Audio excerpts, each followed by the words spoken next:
कहते हैं ना, चोर चोरी से जाए, हेरा फेरी से न जाए।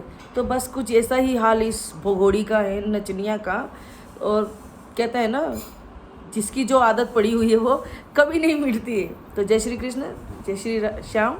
कैसे हैं आप सब? आई होप आप सब अच्छे होंगे। मैं भी एकदम बढ़िया हूँ। तो भाई, कल का मैंने वीडियो डाला पर आप लोगों ने नहीं देखा। जैसा मुझे रिस्पॉन्स चाहिए, आप मेरे लॉन्ग वीडियो में आप सब मुझे नहीं देते। मैं कितनी मेहनत कर कर के कहाँ से चीज़ें ढूंढ के लाती हूँ, फिर ऊपर से गालियाँ खाती हूँ, लेकिन आप लोग मुझे है ना सपोर्ट नहीं करते हैं, है ना। तो अब ऐसे नहीं करें प्लीज़। मैं भी मेहनत कर रही हूँ, तुम प्लीज़ ज़्यादा मैं कुछ नहीं मांगती हूँ आप लोगों से कि कमेंट करें और मुझे लाइक करें। बस अपना ओपिनियन रखें आप मेरे कमेंट के अंदर, भाई आप अपनी राय रखें। मैं तो यही चाहती हूँ और कुछ भी नहीं, है ना। तो प्लीज़ मेरा वो जो मैंने कल शाम को वीडियो डाला है वो आप प्लीज़ सब जने ज़रूर देखें और उसका रिस्पॉन्स मुझे ज़रूर दें, ठीक है ना। तो अब बात करते हैं भगोड़ी की, है ना। भगोड़ी का जो चाटुकार रहा है, जिसने इसको एक अपनी थाली में खिलाया है ना, इस भगोड़ी ने उसकी थाली में छेद करा है। देख लो, मैं बता देती हूँ। चमची चाची ये जब आई थी भाग के, तब चमची चाची ने इसको यहाँ सिर पे बिठाया था, है ना। तो चमची चाची इसके साथ क्या किया, चमचे की तरह निकाल के फेंक दिया। उसके दो तीन चैनल खा गई, है ना। उसको बिल्कुल दरकिनार कर दिया। फिर जिसने भी जिसके हम हेटर्स के अलावा जो इसके सपोर्टर हैं बड़े बड़े, जिसके ना अपने चैनल थे, उनके चैनल खा गई।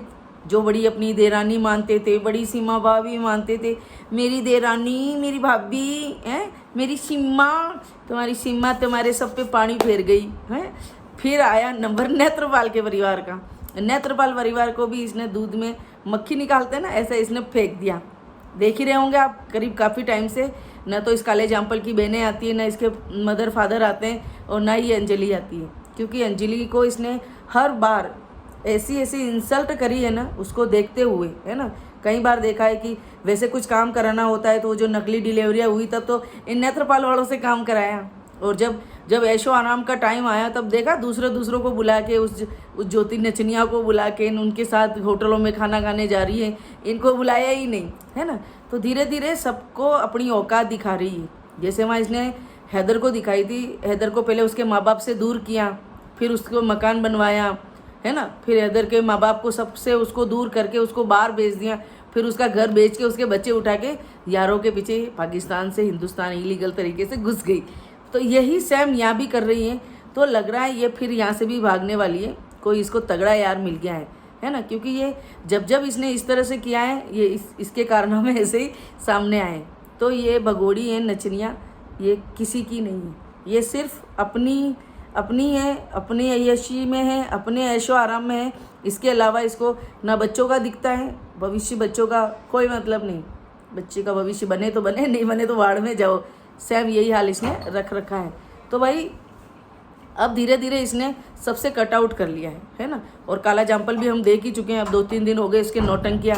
पहले तो कहता है मैं दूध लेने अकेला जा रहा हूँ, वो रात को कभी भी सोती है, वो उठती नहीं है। अरे वो उठेगी कहाँ से? उसके यारों से पूरी रात बात करेगी तो जल्दी उठ पाएगी क्या है। फिर कल वीडियो बना के कह रहा है मैं 2 दिन से बीमार था। शक्ल देख रहे हो उस काले जामपल की? उसका भी दिमाग अब इसकी नौटंकियों में ख़राब हो गया है। लेकिन पता है क्या, अब प्रॉब्लम ये हो रही है कि ये फंस गया है। ये फंस इसलिए गया है कि इसने इसको यहाँ पे इसकी उसमें आके और इसने इसको रख रखा है। और अगर अभी ये इसके खिलाफ मुंह खोलता है, पहले तो इसकी पिटाई होगी, दूसरा ये जेल जाएगा भगोड़ी के साथ में, है ना। तो इसके लिए तो वो हाल हो गया है भाई कि इधर की लुगाई लाके ने ऐसा फंस गया है रख के कि इधर कुएं गिरे तो कुआ और इधर गिरे तो खाई, है ना।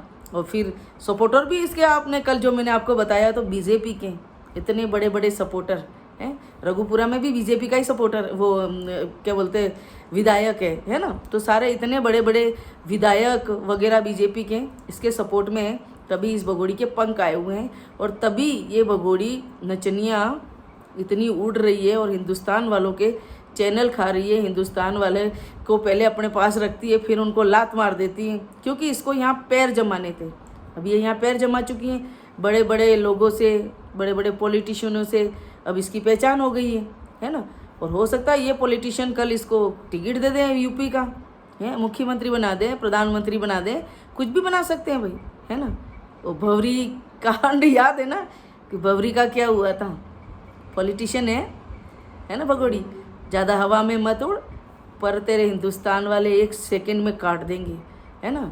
सबसे घटिया अगर कोई चीज़ है ना तो वो है राजनीति, ठीक है ना। तो वैसे भी तू तो खुद भी एक घटिया औरत है, तेरे तो तू घटियों के साथ में घटिया मिल भी जाएंगे तो कौन से फ़र्क पड़ जाएगा। लेकिन मुद्दा हमारा ये है कि ये भगोड़ी किसी की नहीं है और ये बहुत बड़ा कांड, समझ रहे ना आप, ये बहुत बड़ा कांड करेगी और बहुत बड़ा कुछ करने आई है। बस कहते हैं ना कि थोड़ा सा टाइम, 3 साल तो इसको निकल गए ऐसे ही करते करते, है ना। तो कोई इसका कुछ बिगाड़ नहीं पाया और धीरे धीरे इसके सपोर्टर बड़े बड़े सब इसके साथ में आ रहे हैं। तो अब ये इसके लिए हर चीज़ करनी आसान हो गई है। चाहे मोमिन मलिक सर हमारे कितना भी कुछ करते हैं, लेकिन देख रहे हो ये मोमिन मलिक सर की एक बात भी नहीं मानती, फिर भी ये बाहर घूम रही है। अभी इसने कल परसों फिर वीडियो बनाया, ये बाहर घूम रही है, बाहर बच्चे लेके दौड़ रहे हैं, कुत्ते इसके पीछे दौड़ रहे हैं। तो आप लोग देख रहे हो ना, ये मानती तो नहीं है ना। मोमिन मलिक सर को भी नहीं मानती। जब ये कानून की धज्जियाँ उड़ा सकती है, बेचारे मोमिन मलिक सर तो हमारे एक वकील हैं, उनका क्या ही कर लेंगे वो, है ना। तो दोस्तों ये देखने वाली बात है कि ये भगोड़ी धीरे धीरे अपनी औकात पे आ रही है, अपने रंग दिखा रही है और बच्चों को ट्रेंड कर रही है। आप देख रहे हो ना, बच्चों को माइक लगा के काले जाम्पल को बाप बुलवा रही है। बच्चे तेरे 14-15 साल के बच्चे, 25 साल के बच्चे को बाप बोल रहे हैं। भगोड़ी तुझे तो शर्म नहीं आती बिल्कुल भी, अपने पापा तेरे तो भगोड़ी जितने यार उतने ही बच्चों के बाप हैं, तेरी तो आदत रही हुई है। लेकिन सवाल ये उठता है कि क्या इसके भी बच्चे इसी की राह कदम पे चलेंगे, क्योंकि ये जाएगी नहीं, ये बात तो फिक्स हो गई है ना। अब सैया मेरे पॉलिटिशियन, तो मैं कहाँ जाऊँगी भैया, मैं तो उनकी रातें रंगीन करूँगी, मैं उनके मज़े लूँगी, वो भी मेरे मज़े लेंगे, है ना। तो बात आती है अब बच्चों की, बच्चे भी नहीं जाएंगे क्योंकि बच्चों को भी ट्रेन कर देगी। और बच्चे अब छोटे से बड़े हो रहे तो बच्चों के दिमाग में जो चल रहा है अब आगे भी बच्चों के वही चलेगा, है ना। आने वाले टाइम में ये जैसी है कल को बच्चों को भी कर देगी, कोई शक नहीं है उसमें। कहते हैं ना, जब जड़ खराब हो ना तो बेचारे टहनियों की कोई गलती नहीं है, तो मेन तो जड़ ही खराब है, टहनियाँ क्या करेगी। टहनियाँ तो उसी में से निकल के बाहर आ रही है। तो बस यही है कि, लेकिन एक बात तो है, जो इसको समझ गया, इसकी औकात समझ गया, उस सब ने इससे किनारा कर दिया है ना। तो अब ये देखना है कि अब इस पर कोई एक्शन होता है या नहीं, इसके ऊपर कोई कानूनी कार्रवाई होती है या नहीं, या सिर्फ हमारे हिंदुस्तान वालों के लिए सब कुछ कानून है कि हम हर चीज़ माने। और ये टिकटॉक भी चला है, ये सब कुछ धज्जियाँ उड़ा है हिंदुस्तान के कानून की, और इसको कोई कहने वाला नहीं है। तो बस मैं तो यही कहने आई थी। और प्लीज़ अपनी राय कमेंट में ज़रूर दें और कमेंट करें, लाइक करें। जय श्री कृष्णा।